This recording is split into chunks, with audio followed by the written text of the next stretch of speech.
Bueno, bienvenidos una vez más a un nuevo programa de este podcast que denominamos Sin Diplomacia. Para hoy tenemos un capítulo dedicado a las elecciones de Estados Unidos, para lo cual vamos a tener una entrevista dedicada a Daniel, que es un analista del panorama electoral de Estados Unidos, amigo de acá el compañero Jordi, y bueno, hoy vamos a tener entonces un análisis de lo que fueron los resultados de la Cámara de Representantes, las gobernaciones de los estados y lo que sería el Senado Nacional de los Estados Unidos.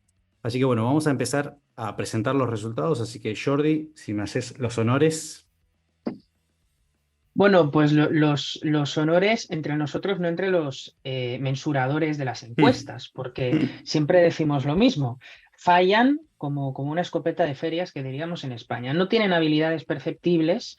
Se esperaba, y entre los republicanos y entre los propios demócratas, esperaban que hubiera una ola republicana, y lo que ha habido es un goteo, una tortura china, un goteo republicano en el que han ganado la Cámara de Representantes. La Cámara de Representantes no la ganaron en el año 2018, donde perdieron por varios asientos, pero hay todavía resultados provisionales en la medida en que no se han contado todos los asientos. Una vergüenza tercermundista que pase a 2 semanas de distancia de las elecciones propiamente dichas, pero los republicanos ya han conseguido el número de asientos para los que matemáticamente certifican que tienen la Cámara de Representantes. Hoy a día sábado son 219 los asientos, la mayoría se consigue a partir de ese 50% más uno. De los 218 ahora mismo son 219 contra los 212 que obtienen los demócratas. Por parte del Senado, los demócratas han ganado un asiento más, son 50 contra 49. Esa situación la hemos mencionado en la entrevista con Daniel, así que voy a remitir a esa conversación. Falta una segunda vuelta en Georgia, que tiene ese sistema electoral de acuerdo al cual el candidato que no supera el 50% de los votos no gana, a pesar de tener una ligera ventaja, como el candidato demócrata tiene esa ventaja. Y entre los gobernadores, los republicanos han ganado 25 contra 24. Hace falta decir que en estos análisis, en estas miras superficiales que se hace desde los países donde vivimos sobre unas elecciones, que se tiene muy poco en cuenta, ¿no? Porque al final no se decide presidencia, se decide Senado, se decide Congreso, como si no tuviera importancia para hacerle la vida insoportable al presidente de turno, como si no condicionara la segunda mitad de mandato que ahora va a empezar con Joe Biden. Pues en esas circunstancias vamos a intentar ir más allá en el análisis que nosotros podamos hacer. Una de las lecciones que se pueden sacar es que los republicanos, en el voto popular, que suelen perder delante de los demócratas, que incluso en elecciones presidenciales en el año 2016, cuando Trump consigue la presidencia de los Estados Unidos, pierde contra Hillary Clinton. Entre la Cámara de Representantes hay 4,9, hay 5 millones de votos más a favor de los republicanos por delante de los demócratas. Después de emitir la entrevista, vamos a intentar dar cifras de cuáles son esos deciles, esas marcas poblacionales en los que los republicanos, digamos los conservadores de los Estados Unidos, han rendido mejor. Pero una lección que podemos sacar es que, a pesar de que los demócratas hayan, como sabes, destruido la economía de los Estados Unidos, hayan llenado las calles de la parte occidental, digámoslo de alguna manera, de los estados donde gobiernan los demócratas, de personas sin hogar y delincuencia, y a pesar de que vendan pornografía y desviaciones sexuales sobre la base de teorías de género anticientíficas, a pesar de todo eso, los republicanos han podido arruinar sus propias perspectivas electorales, eligiendo a candidatos que solo son adecuados para perder. Y ese ha sido uno de los grandes problemas que se ha intentado achacar desde la prensa internacional, y que nosotros en la entrevista también hemos intentado mencionar. Los republicanos han escogido muy malos candidatos, muchos de los cuales han sido apoyados por Donald Trump, que ya vamos a ver que no ha hecho una mala performance del todo y que eso le ha servido para impulsarse a una nueva candidatura presidencial para el 2024, teniendo evidentemente que superar unas primarias dentro del Partido Republicano, y ahí es donde se va a ver lo bonito. Pero hemos visto cosas como muy destacadas, ¿no? Por ejemplo, Joe Biden pasó toda la campaña vendiendo la condonación de las deudas, ¿no? Por menos como si fuera Jesucristo a los estudiantes universitarios. Y los jóvenes se han inclinado por los demócratas. Cuestiones como la legalización de la marihuana en algunos estados, cuestiones Mm. como el aborto, en fin, los jóvenes se inclinan por los demócratas porque han tenido la experiencia traumática de no ser abortados y quieren asegurarse de que nada como ellos vuelva a suceder en la vida. Otro de los puntos, Haciendo un sí, paréntesis, está bueno aclararle a las personas, al televidente que nos ve, sí. que dentro de lo que son las elecciones de Estados Unidos, además de los candidatos, se pueden votar ciertas aprobaciones o no a ciertas temáticas, como por ejemplo el aborto, la marihuana, son cosas que también ellos en la votación en sí, dependiendo del estado, se puede Ujú. hacer. Eso es Y algo importante.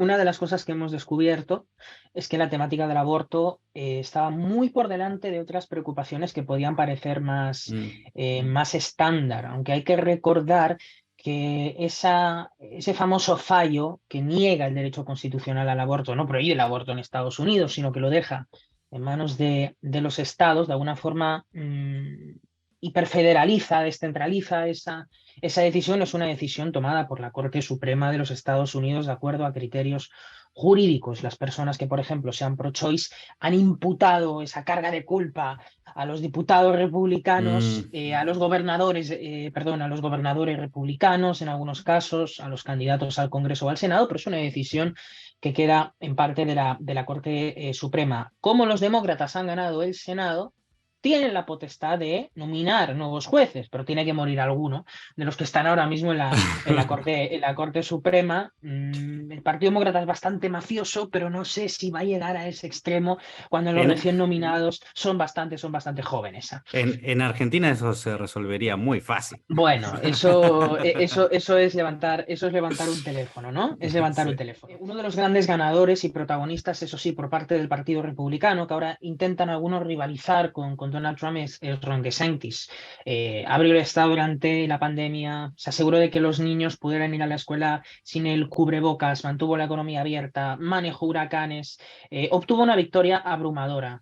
Para que nos hagamos una idea, su margen de victoria aumentó de 30.000 votos, eh, que representa una diferencia del 0,4% a 1,5 millones de votos de diferencia respecto al candidato demócrata, más de 20 puntos, y eso también pasó con 4 escaños en la Cámara de Representantes, que obtuvo, por ejemplo, otro senador bastante conocido que es Marco Rubio, que derrotó a Val Demings en el Senado por más de 16 puntos y por tanto dentro de la Florida obtuvieron una grandísima victoria.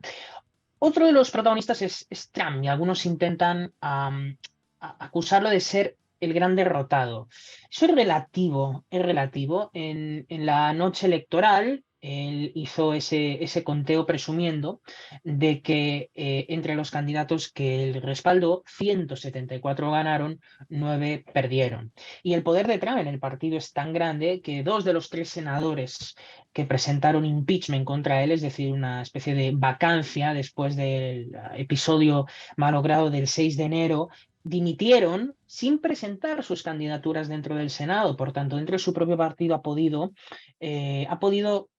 generar una indiferencia respecto a los que se le han opuesto dentro de las primarias y él ha sido bastante responsable para que muchos de esos candidatos ganaran en las primarias. Hay que decir que Joe Biden no sale muy bien parado. Ahora mismo tiene una desaprobación del 57% y aquellos que evidentemente están exaltando a Ron DeSantis como el futuro candidato presidencial para el Partido Republicano, las presidencias del 2024, hay algunas encuestas que ya lo empiezan a colocar por delante de Donald Trump. Por ejemplo, en Iowa tendría más 7 puntos por delante de Donald Trump, en New Hampshire tendría 15 puntos más, en Georgia tendría 20 puntos más, en la Florida tendría 26 puntos más, en Texas tendría 14 puntos más. Son las encuestas que recientemente se presentaron para medir el nivel de aprobación de ambos candidatos dentro del seno del Partido Republicano. Y con todo esto, sí es verdad que vale mucho el testimonio de Daniel, porque con él analizamos de una manera todavía más profunda lo que ha dado de sí las elecciones. Bueno, ahora lo que vamos a hacer es, vamos a dar paso a la entrevista de Jordi con Daniel, que ahora que la van a ver, va a dar que hablar. Bueno, pues esta es la parte del podcast donde he querido invitar a un gran amigo, Dani, que además de estar muy contento después de los resultados, es un grandísimo amigo que conoce mucho sobre la situación electoral de Estados Unidos y nos va a dar su perspectiva. Dani, buen día, ¿cómo estás? Hola, ¿cómo estás? Sí, efectivamente estoy bastante emocionado, estoy bastante feliz porque yo me esperaba unos resultados peores a los que hemos obtenido en esas elecciones. Yo personalmente eh, predecía, ¿no?, que los republicanos iban a tomar mínimo 20 a 30 escaños en la Cámara Baja, la Cámara de Mm. Representantes, y la mayoría en el Senado. Y al parecer, con los resultados que tenemos ahora, parece que los republicanos estarían entre el rango de 217 a 222 escaños, y en el Senado parece que ya perdieron, o sea, no se van a llevar al Senado, al menos en esas elecciones. Es verdad, vamos a dar esa perspectiva. Nosotros estamos grabando en sábado, probablemente cuando esto se emita sepamos no solamente quién tiene la Casa y el Senado, sino cuál es el Ujú. primer precandidato para la presidencia republicana, que parece que Donald Trump puede anunciar en Mar-a-Lago el martes de esta próxima semana. Pero en estos momentos, es verdad, los republicanos lideran en la Cámara. Ujú. Son 218 los que se necesitan para una mayoría o para convertir a los demócratas en una minoría, y ahora mismo tienen 211 asientos a esperar para llegar a los 218. Quiero que nos expliques un momento qué es lo que ha pasado en Georgia, porque no se va a resolver hoy, sino que se va a resolver a partir de principios de diciembre de este próximo mes, porque habrá una Ujú. segunda vuelta, y en Nevada, donde parece que se puede dar vuelta y que el que actualmente lidera, que es republicano, finalmente puede dar lugar a Cortés Masto, que es demócrata, ¿no? Sí, bueno, Georgia tiene un sistema electoral en el que si ningún candidato pasa el 50% de los votos, se iría a una segunda vuelta. En este caso, con los últimos resultados que hemos obtenido, el senador demócrata Raphael Warnock ha obtenido un 49,4%, y el candidato republicano, que es Herschel Walker, que fue Mm. apoyado por Trump, está obteniendo un 48,5%, si no me equivoco, por ahí. No, entonces, como hemos visto, ninguno de los dos candidatos ha pasado la valla del 50%. Ya no hay muchos votos que contar, creo que ya han culminado al menos para esta ronda, y sí, efectivamente se va a una segunda vuelta. Y hay esa Eh, proyección, sí. ajá, y esa proyección. Lo que ha cambiado ahora es que los republicanos en Georgia, luego de perder ambas carreras del Senado en su estado, cambiaron las leyes para que la segunda vuelta no sea en enero del siguiente año, sino que sea 4 semanas luego de las elecciones generales. O Y sea, por eso principios de mismo es que diciembre, sí. principios de diciembre, y por eso mismo es que ahora va a ocurrir eso. Sin embargo, creo que los republicanos en este caso estarían en la cuerda floja, ¿no? Y estarían en una posición difícil, ya que Trump va a anunciar el 15 de noviembre. Y Exacto. claramente, Georgia es un estado que tiene una reputación de ser bastante antitrumpista. Aclaremos igualmente que un empate en el Senado favorece al Partido Demócrata en este momento, por cuanto significa que en caso de una votación reñida, el que tiene el voto dirimente es la vicepresidente de la nación, que es Kamala Harris. Ujú. Por tanto, los demócratas necesitan, para ser una mayoría que deje a los republicanos en minoría, necesita ganar las dos feroces batallas ahora mismo, que son Nevada, ¿verdad? Y Y Georgia, Georgia.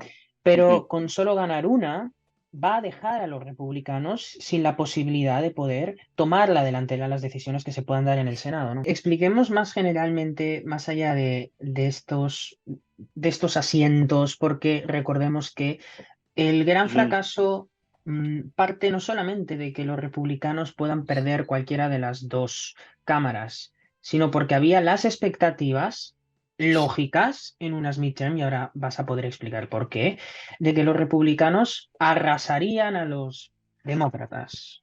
No que Ujú. habría un goteo republicano, sino que habría una ola republicana. Ahora, eso suele ser tendencia porque, expliquemos, las midterms son las elecciones legislativas donde se renueva toda la Casa de Representantes y se renueva un tercio del Senado. a la mitad en el Ecuador del mandato del presidente.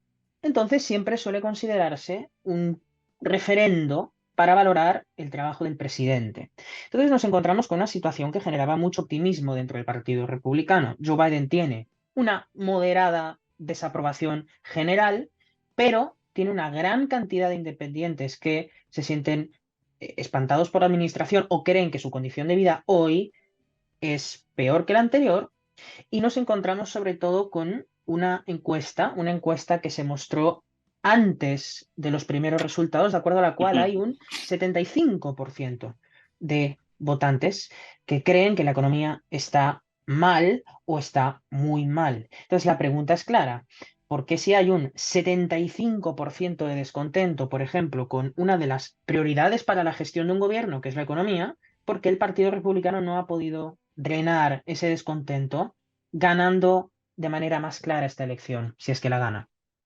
Mira, justo en la mañana estaba escuchando un analista republicano en Fox News que mencionaba, ahora Estados Unidos está en una situación donde hay una gran cantidad de inflación, hay un gran porcentaje de inflación.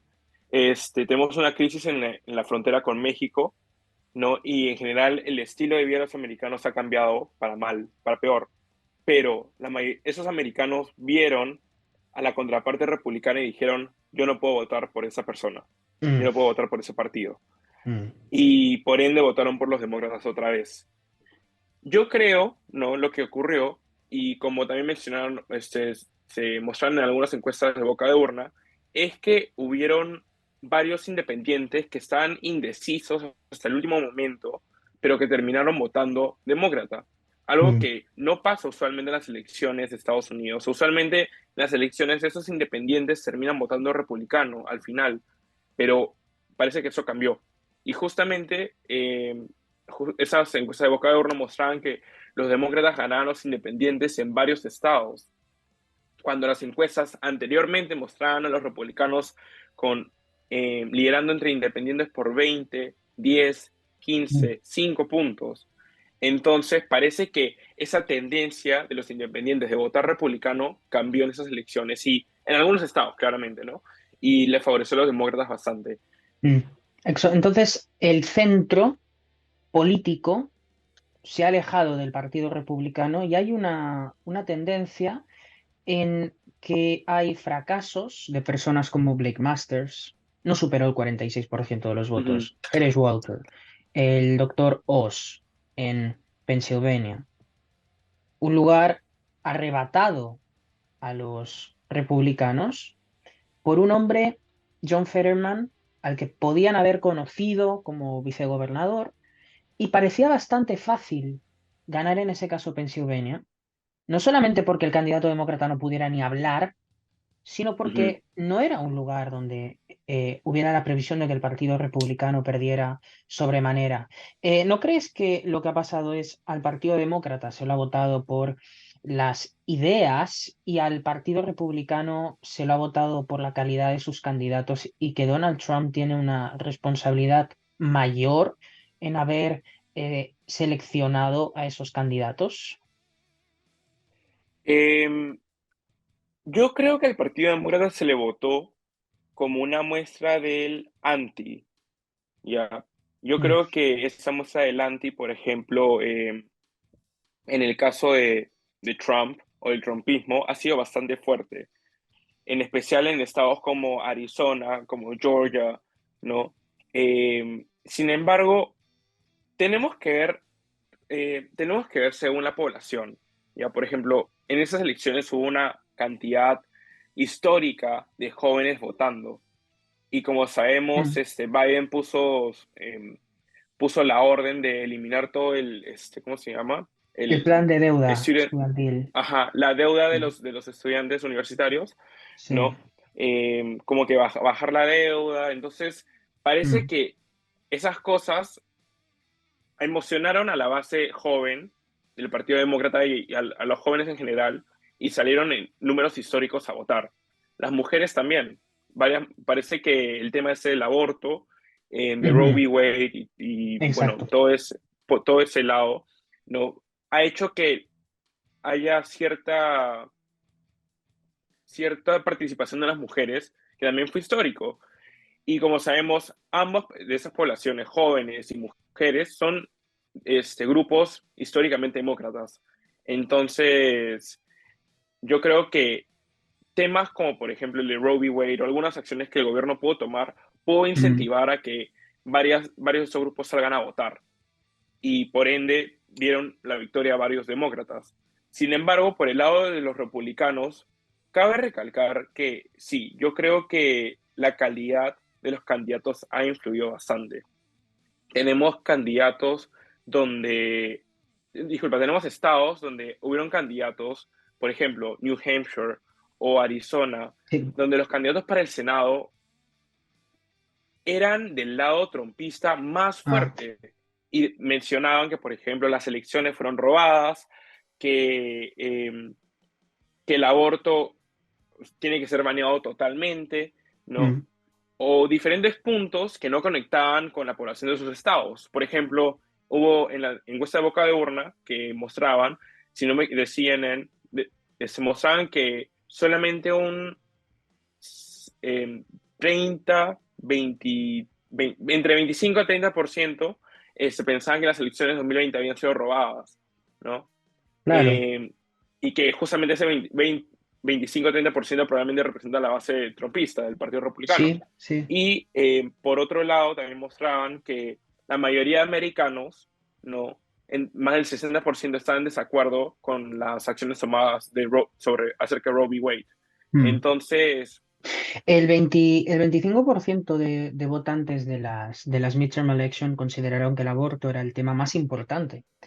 Y ujú, una de las cosas que marcaban algunas de las encuestas era que estaba a partir del quinto y en abajo y que había otras más importantes como podía ser la inflación, la pérdida de poder ujú, adquisitivo, los hidrocarburos. Evidentemente, el Partido Republicano tiene a veces posiciones muy fuertes y muy consolidadas sobre decir, diferenciándose especialmente de los demócratas en algunas políticas que a veces afectan bastante poco, ¿no? Por ejemplo, hay una diferencia entre republicanos y demócratas en cuanto a la acción exterior delante de Ucrania porque algunos quieren hacer pasar leyes que pasen cantidades casi billonarias hacia Ucrania para reconstruir a Ucrania o para armar a Ucrania. Los republicanos no han podido hacer pedagogía de su posición respecto a ello porque Ucrania está muy lejos. Lo que está ujú, más cerca todavía es todos aquellos estados donde, evidentemente, como dices, el aborto es un tema importante y ujú, hemos convertido por el tema del aborto no en Biden como el que tiene que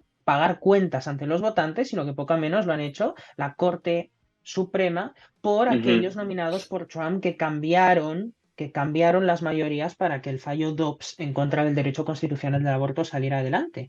Entonces, parece ser que el Sí, Partido Republicano no ha sabido jugar con las preferencias de los ciudadanos de Estados Unidos. mira, justamente tienes razón. Las encuestas mostraban que la economía o la inflación era el tema número uno Mm, por 20%, por 15% sobre el aborto, ¿no? Pero esto cambió en la ronda final, ¿no? Cuando pudimos ver los resultados de boca de urna sí. de toda la prensa nacional, ¿no? De Estados Unidos, que mostraban que el aborto era el tema número uno, ¿no? Entonces fue un cambio total de expectativas. Además, creo que un tema principal también que podríamos aclarar es que al menos en la encuesta de CNN, ¿no? De boca de urna, ellos mencionaban que solamente un 25%, o por ahí más o menos, había sentido un choque demasiado fuerte de la inflación, mientras que más o menos creo que 30-40% mencionaban que habían sentido un pequeño choque, habían sentido un pequeño reflejo de la inflación en casa, ¿no? Mm, ujú. Entonces, esas personas que probablemente sintieron un pequeño choque de la inflación en casa, eh, seguramente estaban más abiertas a apoyar a los demócratas por temas sociales Mm. que el otro 25% que mencionaba que les había afectado bastante, ¿no? Entonces yo creo que estos números, ¿no? Pudieron influenciar bastante en las elecciones que luego se presentaron. Y también otro punto es que, según las encuestas que se dieron luego de las elecciones,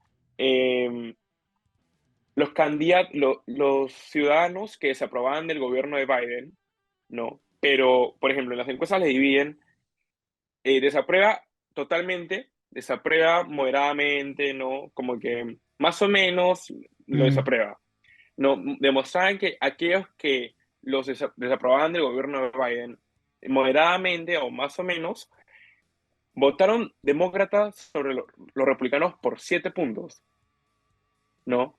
mm, Entonces, tú ves ahí que habían varios electores que votaron demócrata aunque desaprobaban de Biden.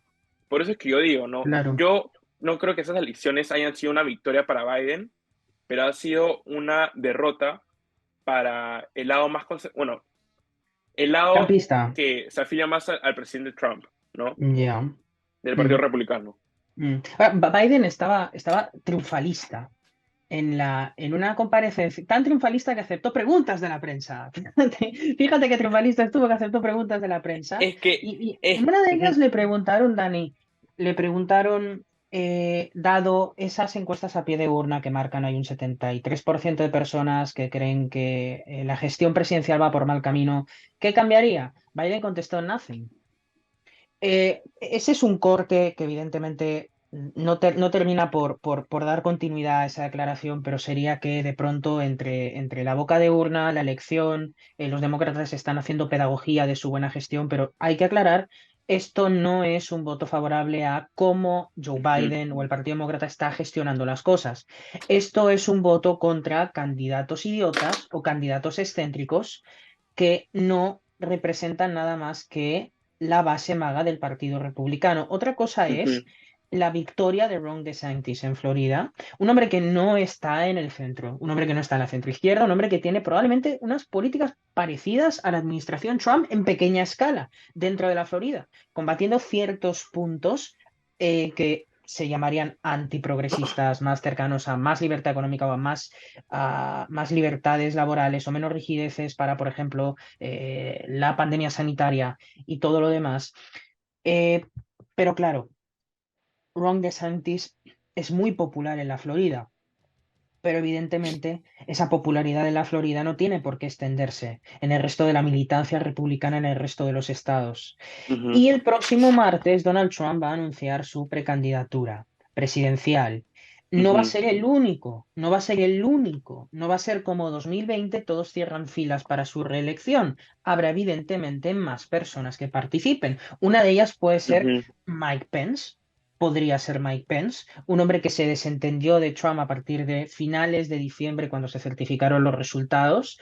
Y otro de ellos puede ser Ron DeSantis. Da la sensación de que Ron DeSantis se ha ganado su propio derecho a ser candidato presidencial, pero que Donald Trump espera de Ron DeSantis sumisión a Donald Trump y que hace ataques preventivos sin que Ron DeSantis haya llegado a pronunciar sobre ir a la elección. Ir a la elección significaría ser gobernador por 2 años y acaba de ser escogido inmediatamente ahora, después de ganarle a Charlie Crist. Por tanto, eh, ¿por qué si está tan claro, repetimos nombres, ¿no? Blake Masters, Walker, Oates, Bolduc en New Hampshire, etcétera? ¿Por qué parece ser que Donald Trump va a seguir siendo lo suficientemente popular dentro del Partido Republicano como para poderse presentar y poder volver a ser candidato para 2024?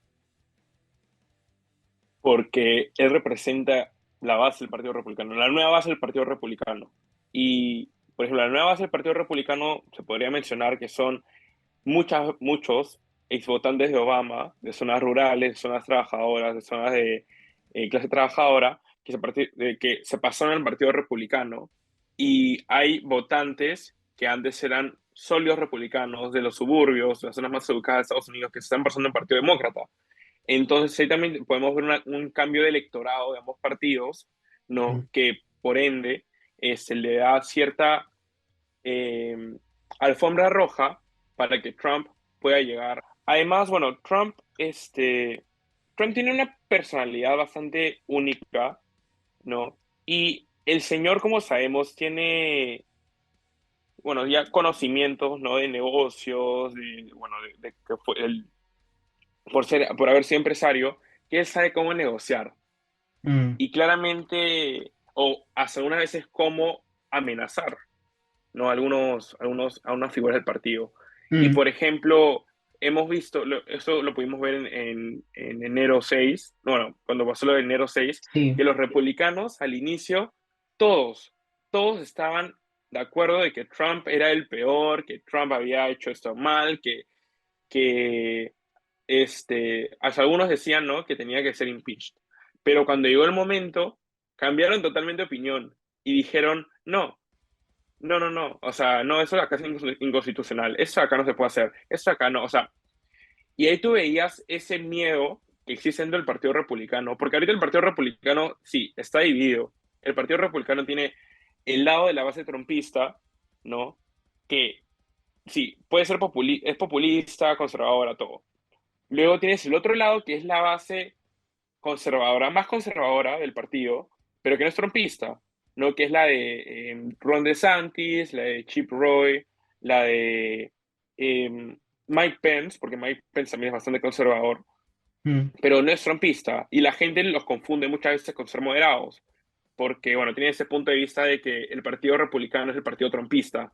Entonces, si no eres trumpista, eres un moderado, ¿no? Y luego ya tenemos el lado de las personas que son más moderadas, ¿no? Como no sé, distintos congresistas y senadores. Y un tema interesante también es que ahorita en el Partido Republicano hay esta división bastante fuerte, ¿no? Que eh, genera esa cuestión de que si Trump ganará la nominación o no. Sin embargo, mm, Trump ya está desde ahora, está empezando a recolectar apoyo de diferentes republicanos, aún con los resultados que obtuvieron el martes. mm, Él ya obtuvo el apoyo de la republicana Elise Stefanik, que es que es parte del liderazgo republicano en la Cámara de Representantes, ¿no? mm, Él ya parece que, bueno, al menos indirectamente está obteniendo el apoyo de diferentes senadores. Ella ha obtenido el apoyo desde antes de las elecciones de varios senadores y republicanos en general. Entonces, eh, yo creo que Trump, si es que se lanza, va a ganar la nominación por el hecho que él representa el sentir del Partido Republicano. Porque él podría decir, este, que no sé, se robaron las elecciones de 2022. El 50% del Partido Republicano va a decir lo mismo, ¿no? mm.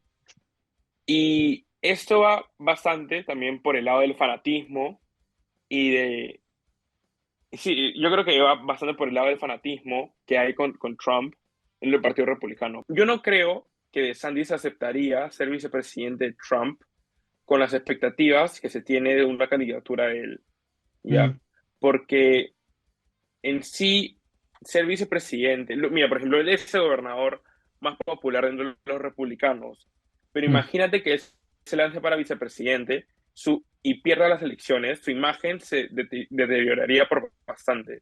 sí. Entonces, yo no creo que Santis vaya a ser el candidato para vicepresidente de Trump, ¿no? Aparte que son del mismo estado, porque eso afectaría la imagen de DeSantis también, para tal vez eh, un, unas elecciones futuras donde él se quiera lanzar para presidente. Y respecto a a los candidatos para vicepresidente, a los potenciales candidatos para vicepresidente, creo que muy buenas opciones podrían ser, bueno, muy buenas opciones dentro de lo que hay en el Partido Republicano, podrían ser, por ejemplo, Elise Stefanik, que es la que justamente la congresista que apoyó a Trump hace, creo que ayer, puso un documento donde mencionaba que lo iba a apoyar orgullosamente, apoya al Sí. presidente Trump en sus expectativas presidenciales, ¿no? Luego tenemos a la gobernadora de Iowa, que también ganó por bastante, que lo ganó por 19 puntos, que es la republicana Kim Reynolds. Tenemos al senador Tim Scott de Carolina del Sur. Tenemos a ver, ¿quiénes más? Algunos han hablado de Kari Lake en Arizona, pero Se negó. este, Sí, creo que se negó, pero en general también sería una mala fórmula presidencial. En general, mira, yo creo que no van a haber muchos republicanos que vayan a querer ser vicepresidente de Trump, porque ellos saben que, aparte que, bueno, lo que se espera es que Trump pierda, ¿no? Eh, Su imagen se deteriore bastante. Mm, Y muchos de ellos no quieren terminar siendo como que del, el vicepresidente del candidato que perdió, ¿no? Sino ellos mm, quieren esperar para unas futuras elecciones para ya presentarse como para ser presidente, ¿no? Y mm. ese es el caso de Ron DeSantis. Luego también Trump, si no, bueno, he leído, ¿no? De algunos entornos republicanos mencionan que ellos quieren una vicepresidenta mujer, ¿no? Para que de alguna forma se dé un contrapeso a esa retórica de que las mujeres son demócratas, ¿no? Mm. Y también como que hacer Claro, un para dar contrapeso representación a esa parte de la ajá, población que le da la espalda a y Trump, que son hacer, normalmente las mujeres blancas de clase ajá, media.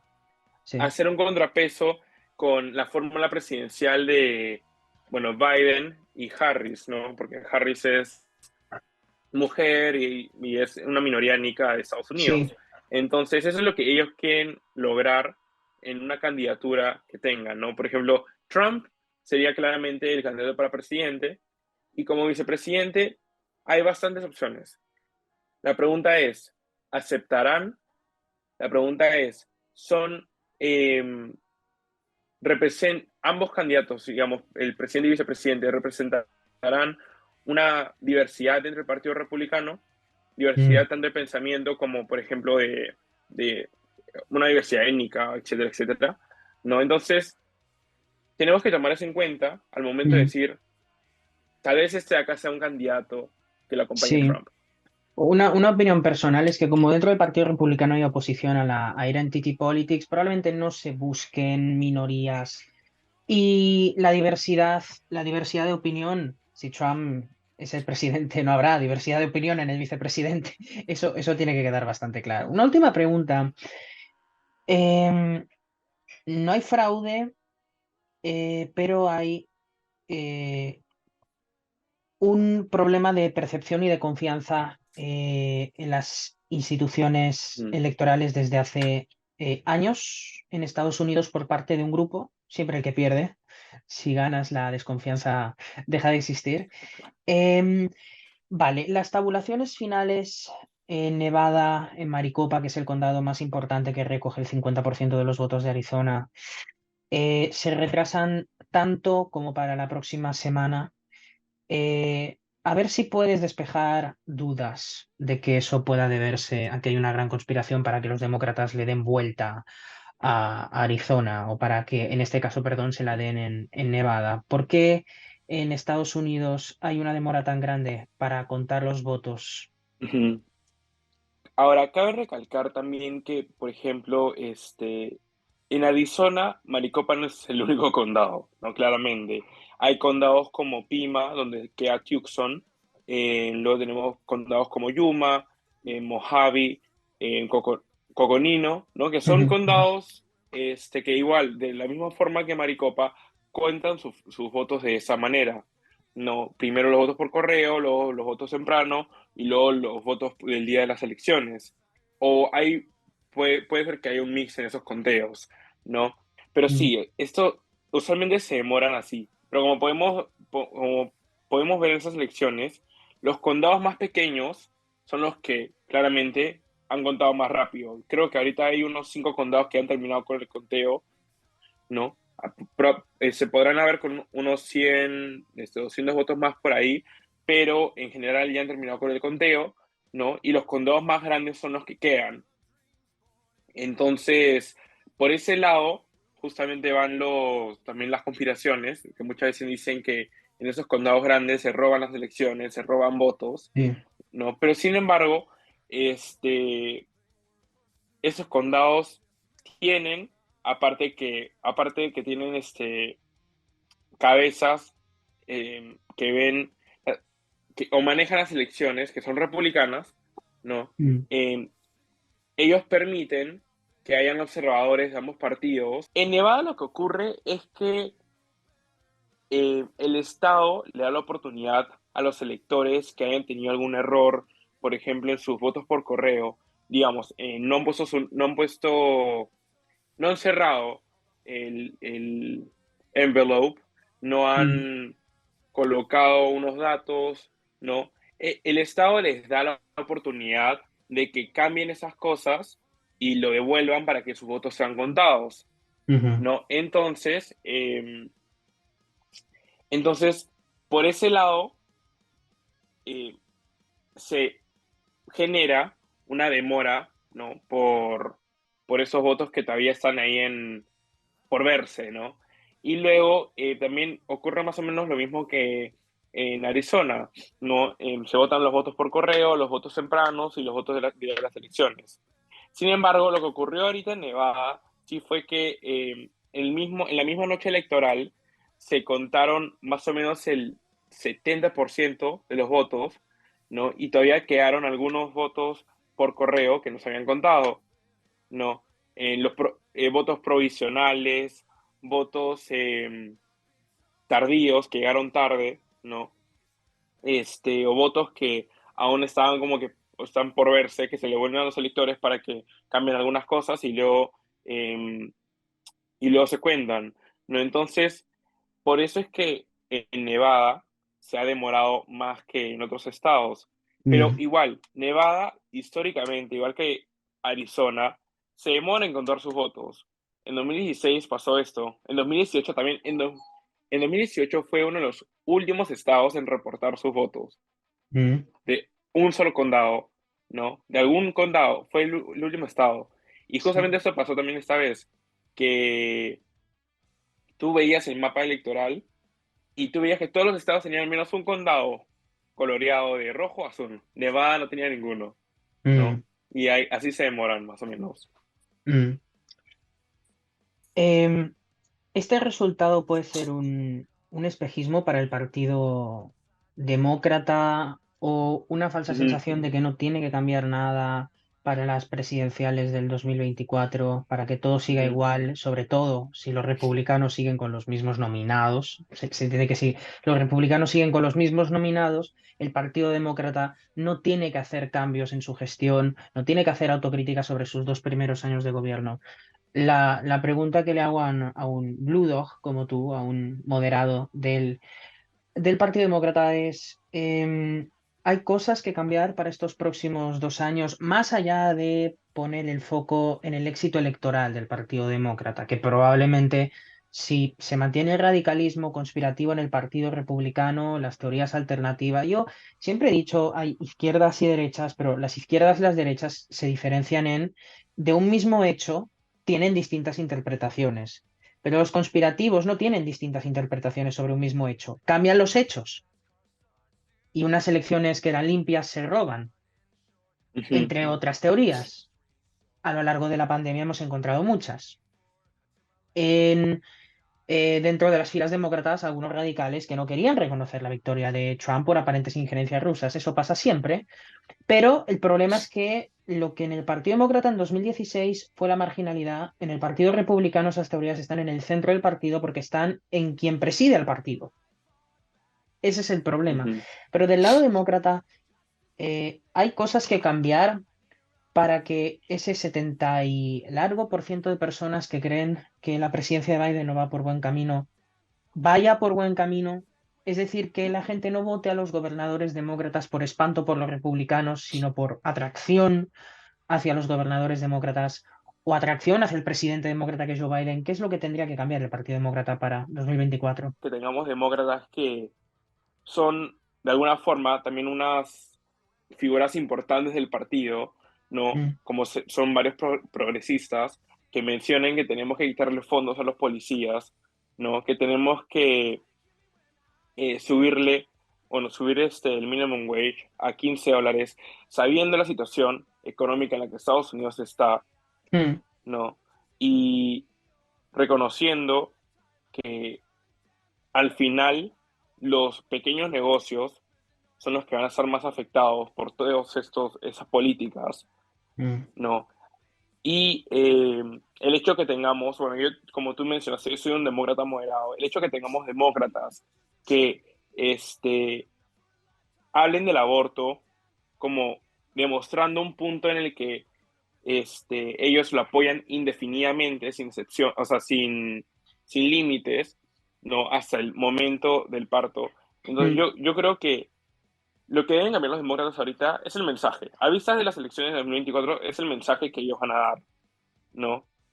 Ahora, también yo creo que si bien el Partido Republicano ahorita tiene un punto de una reputación de radicales, debemos recordar que las encuestas de boca de urna demostraban que un 52% del país también pensaban lo mismo del Partido Demócrata, ¿no?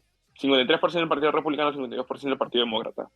Entonces, es claro que aparte del mensaje, yo creo que los demócratas tienen que cambiar algunas políticas que tienen respecto, por ejemplo, al aborto, porque es claro que el aborto, ahorita lo que hizo que la mayoría de personas votaran por los demócratas es que tenían el temor de que se banee el aborto. Pero va a llegar un punto en el que la gente ya va a reconocer que el aborto no se va a banear y van a ver al Partido Demócrata y van a decir, este partido quiere el aborto hasta el final, o sea, quiere el aborto hasta el momento del parto, entonces hasta los 8 meses, hasta los 9 meses. Entonces van a ver al partido y van a decir, ese partido es muy extremo en el aborto, voy a votar por los republicanos. ¿No? Entonces, tenemos que reconocer que los temas que ahorita son bastante importantes en Estados Unidos son temas de momento, son temas que van a generar opiniones bastante tempranas, bastante, en algunos casos, sin mucha base, ¿no? Por el simple hecho de que no quiero que, por ejemplo, baneen tal cosa, no quiero que prohíban esto, ¿no? Pero ya cuando la gente se dé cuenta que eso no va a ocurrir, van a ir más a fondo y van a ver y van a decir, pucha, dentro del margen, ¿no? Dentro de todo esto de que ya, o sea, se han dado cuenta que no se va a banear, ¿no? Y que ya es un tema que definitivamente está establecido ahí, van a decir, entre ambas opciones, ¿cuál es la menos extrema? Un partido que quiere el aborto hasta el último momento o un partido que eh, no quiere aborto, pero no lo va a banear y que apoya secciones. Estaremos pendientes de lo que pueda pasar en el recuento definitivo para la próxima semana, pero no apunta nada bien para el Partido Republicano y apunta que Joe Biden sale muy reforzado porque Donald Trump es ese candidato que pierde elecciones en las que ni se presenta. Sí. Ha perdido en 2022 y no se presentó y quiere ganar en 2024. En fin. Bueno, gracias Dani por estar en el programa. Bueno, lo único que me queda ahora es agradecer la participación de Daniel y obviamente invitarlo, va a tener las puertas abiertas para cada vez que quiera participar, pueda participar. Bueno, uno de los protagonistas, ¿no?, de la elección es obviamente el señor Donald Trump. Estuvieron pasando cosas con él. ¿Qué es exactamente lo que estuvo pasando con Donald Trump?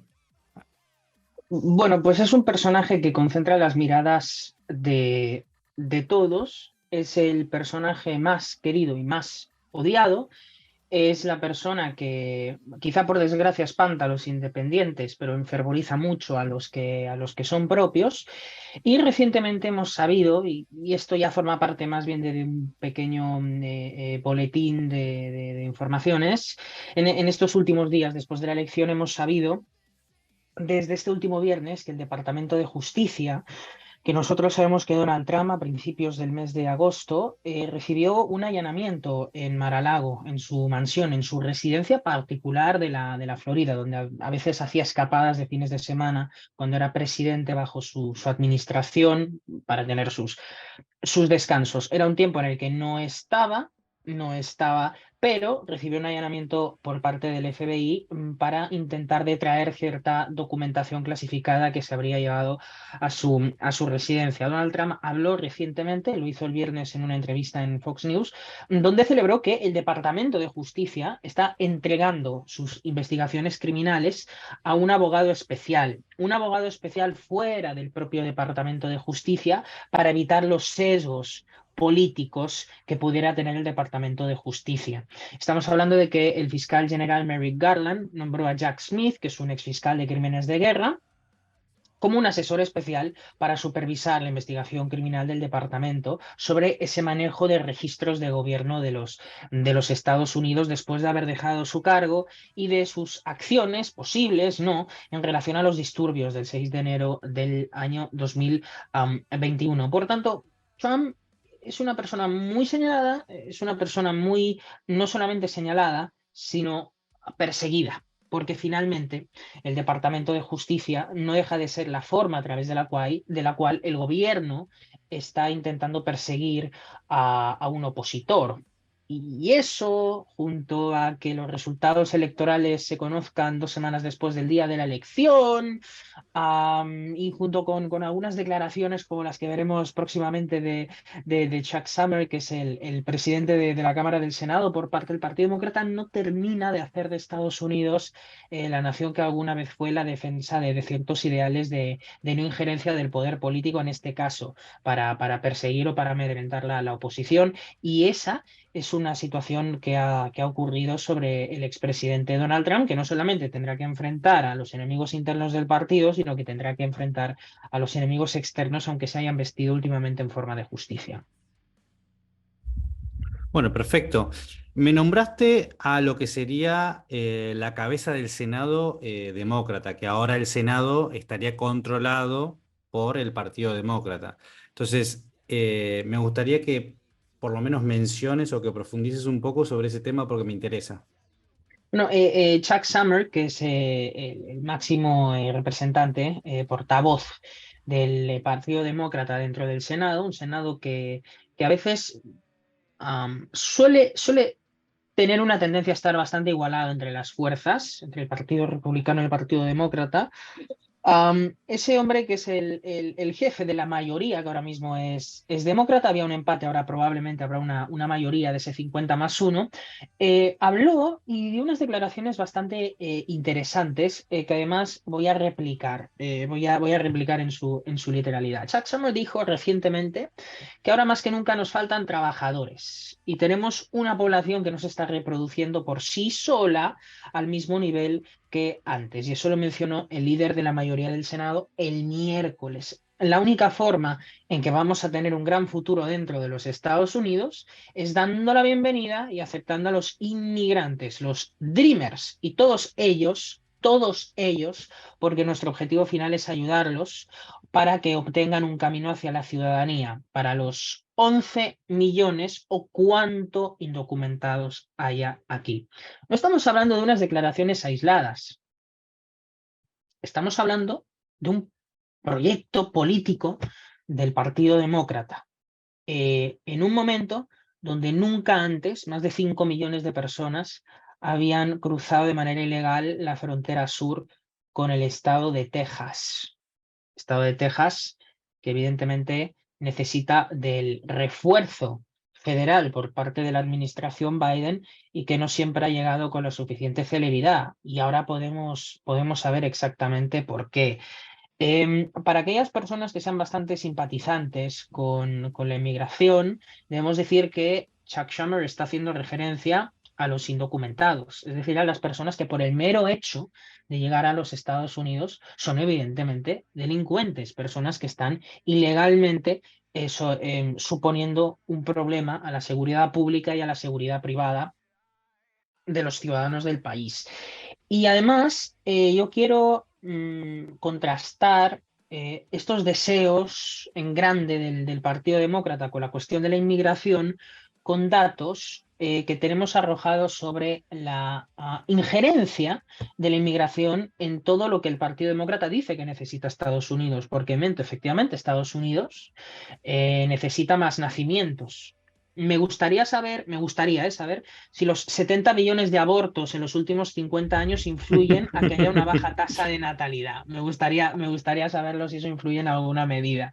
Y si el hecho de que ciertos políticos demócratas como Hillary Clinton hayan llegado a reclamar abortos hasta el minuto antes del nacimiento no tiene algún tipo de Terrible, influencia. terrible. Terrible. El experimento europeo, además, sabes que queremos inaugurar una sección que es recomendación de libros. Aquí hay un libro que escribió Douglas Murray, un hombre que sé que está de alguna manera en la biblioteca, Sí, lo tengo. de un libro llamado La extraña muerte de Europa, y los datos que voy a aportar están en esta magnífica obra ensayística donde se habla de los efectos de esta especie de autodestrucción europea, de pensar que de alguna manera hemos sido en el pasado los grandes colonos y ahora tenemos que, en señal de penitencia, recibir a todos los que vengan del otro lado. Bueno, pues nosotros tenemos el experimento que ahora Shammer quiere para los Estados Unidos y que ha tendido al fracaso en la integración económica, en la integración laboral y en la integración escolar. Por ejemplo, estudios del Ministerio de Integración alemana en el año 2007, qué tarde, ¿no? O qué antiguo, ¿no? Es que son evidentemente estudios longitudinales que lo que necesitan es mucho tiempo de estudio y de comprobación. Se nos dice que el 20% de hijos inmigrantes no termina el colegio y solo el 23% de ellos aprende un oficio profesional. Es el 23% de inmigrantes respecto al 60% de nativos que consigue un empeño en un oficio profesional. El 40% de los inmigrantes no tienen estudios superiores ni tienen cualificación profesional. La primera fuerza migratoria de Alemania, que es en este caso las personas procedentes de Turquía, asciende esa falta de un solo estudio superior o cualificación profesional al 72%. El 72% de la primera fuerza migratoria, en este caso de Alemania, no tiene ningún tipo de formación profesional para trabajar. Lo digo evidentemente para este idealista demócrata que piensa que así se pueden solucionar muchos problemas dentro de los Estados Unidos. En el año 2009, Suecia reporta que solo el 1,6% de los empleos de alta cualificación eran ocupados por extranjeros. El 1,6% de los empleos de alta cualificación eran ocupados por extranjeros. Y si nos vamos al caso de los Estados Unidos, porque finalmente es el caso que nos compete, tenemos que la inmigración en el país realiza un aporte neto de 50.000 millones de dólares. Esa es una cifra inferior al 0,5% del PBI, de la riqueza nacional generada o el valor monetario de la riqueza generada a lo largo de un año. El 0,5%. La economía tiene en Estados Unidos un peso de 18 billones de dólares. Los inmigrantes aportan 50.000 millones de dólares, 0,5% del PBI. Y en promedio reciben una asistencia estatal de Estados Unidos del total del 45,8%. Evidentemente no hay un 45% de inmigrantes dentro de los Estados Unidos, pero se ven sobre representados en la dependencia hacia el Estado del 45,8%, lo que no debería de desilusionar al Partido Demócrata, porque tiene un perfil socialdemócrata dentro de muchas de sus políticas, y es por ello que a través de esas políticas encontramos mucha obra pública, encontramos no solamente falta de focalización en el gasto público, sino mucho gasto público y para cualquier cosa, y en consecuencia, evidentemente, la inflación más alta de los últimos 40 años. Y he dicho que el 45,8% de esos inmigrantes reciben asistencia estatal de los Estados Unidos frente al 27,4% de los nativos. Es el 45% de los que reciben asistencia estatal que son extranjeros y del total de los que reciben son el 27,4%. Y adivina, esos 11 millones que están indocumentados suelen ser latinos, porque suelen evidentemente formar parte de esa crisis que existe dentro de la frontera sur de los Estados Unidos. Pues el 61% de los inmigrantes que reciben esa ayuda estatal, es decir, que no son contribuyentes netos dentro del país para el empleo, sino que lo que suelen hacer es depender del empleo de los demás para recibir los subsidios públicos, son el 61%, el 62, el 61,9%. O sea, el 62% de los inmigrantes que reciben ayudas del estado de bienestar de los Estados Unidos son los latinos, es decir, es esa extracción que suele ser la mayoritaria en la crisis sur que está teniendo la seguridad pública de los Estados Unidos. Y evidentemente sé que estamos a favor de la libre circulación de mercancías, capital y personas. Las personas que aportan capital humano. Lo que pasa es que, y aquí he intentado buscar una cita de un hombre muy querido por nuestra audiencia, que es Murray Rothbard. Murray Rothbard tenía muy claro, lo cito: nadie puede exigir el derecho a ingresar a un lugar sin consentimiento del dueño y por lo tanto no existiría la posibilidad de una inmigración abierta. Lo escribe en su ensayo Human Rights and Property Rights. Es decir que los demócratas están intentando llenar el país de personas indocumentadas y legalizándolas, aportándoles ciudadanía. Deberíamos preguntarnos si eso pasa porque los demócratas han tenido un gran fracaso con el voto latino. Porque esta es una cosa que hay que señalar. Los republicanos no han ganado el voto latino, pero los demócratas en las últimas elecciones legislativas, estamos hablando del año 2018, obtuvieron una diferencia respecto a los republicanos de 29 puntos con los votantes latinos. Sí, 29. vos habías 29 veces hablado, más. vos habías hablado, dijiste dos cosas. Una, dijiste proyecto político de los demócratas y después dijiste, obviamente lo dijiste de una manera no queriendo decirlo, le dijiste como idealista ¿cómo se llamaba? El senador. Sí, Chuck el era. senador Chuck Schumer, sí. Bueno, en realidad, a ver, es una cuestión de que es una cuestión de control, ¿no? O sea, si vos te pones a pensar, lo que ellos necesitan es pulverizar la idiosincrasia, la cultura propia de Estados Unidos para que sean un eslabón más dentro de lo que es el Estado, ¿no? Entonces, a ellos les sirve eso, no les sirve que haya una persona que tenga una identidad propia, les sirve intentar diluir eso y de la mejor manera es con la inmigración, pero ni siquiera una inmigración que vos digas, una inmigración casi como forzada, ¿no? Ese es un proyecto de ingeniería social. Evidentemente es un proyecto de ingeniería social, porque claro, un demócrata tiene límites en la solución a los problemas del país, porque no se da cuenta de que algunas de las ideas que defiende son las causas de algunos de los problemas para los que aportan otras soluciones distintas. Lo hemos dicho. Mm. El rubro poblacional que más vota a los demócratas, y esta es una situación que hemos encontrado en estas últimas elecciones, son las mujeres Ojo, solteras. ojo, yo estoy de acuerdo con vos en lo que decís, pero le Sí, cambiaría el enfoque. Ellos sí saben y lo hacen adrede porque es- seguro. va con sus fines en realidad, ¿no? Evidentemente, evidentemente. Y es que tanto va con sus fines que, ya he dicho, em, están intentando atrapar un target, un rubro concreto de la población, personas desafectas de los núcleos que suelen generar identidad mayoritaria dentro de los Estados Mm. Unidos. Evidentemente, el Partido Demócrata a lo que apela son a las minorías raciales, a las minorías étnicas, a las minorías relacionadas con las sexualidades.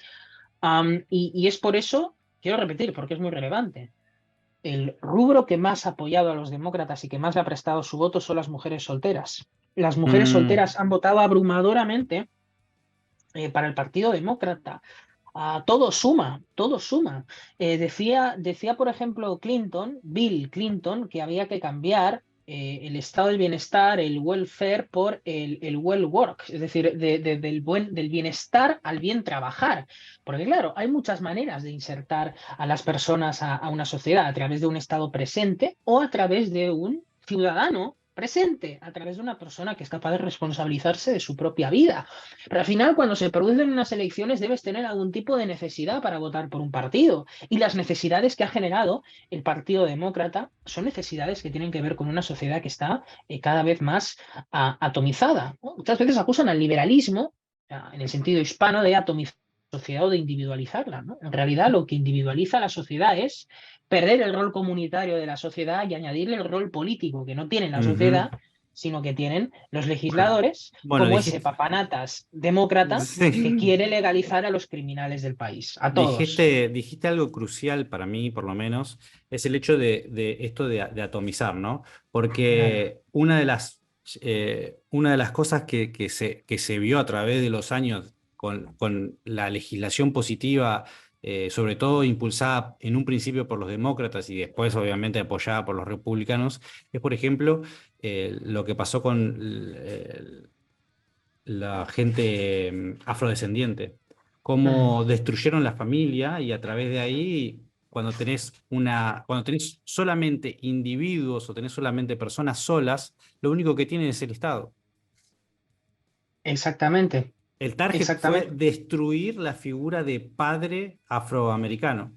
Entonces es como que hay un montón de familias rotas y como ya la comunidad o por lo menos esa parte de la sociedad, ¿no? Si la dividís demográficamente a través de las razas, los Mm. afrodescendientes están totalmente destruidos. Ahora, bueno, hay que pasar a los latinos, hay que pasar a los demás. Exactamente, latinos y afrodescendientes que, insistimos, nunca antes habían votado tanto a los republicanos como en estas mismas elecciones. Bueno, creo que con esto podemos tener un panorama de lo que fue la elección. Yo creo que eh, sumado nuestras palabras iniciales, nuestro cierre y la entrevista que se hizo con Daniel, se puede tener también distintos puntos de vista de lo que fue la elección y para que ustedes, ¿no? Los espectadores puedan también tener su propia versión de cómo se fue dando, quién fueron los ganadores, quién fue los perdedores, si realmente hay una agenda política detrás por ejemplo, lo que vimos, lo que hablamos recién del senador demócrata, y bueno, ustedes tendrán, por favor, en los comentarios, dejen sus conclusiones y los que les gustaría, de paso, ver en un próximo episodio de este podcast que llamamos Sin Diplomacia. Así que será hasta la próxima.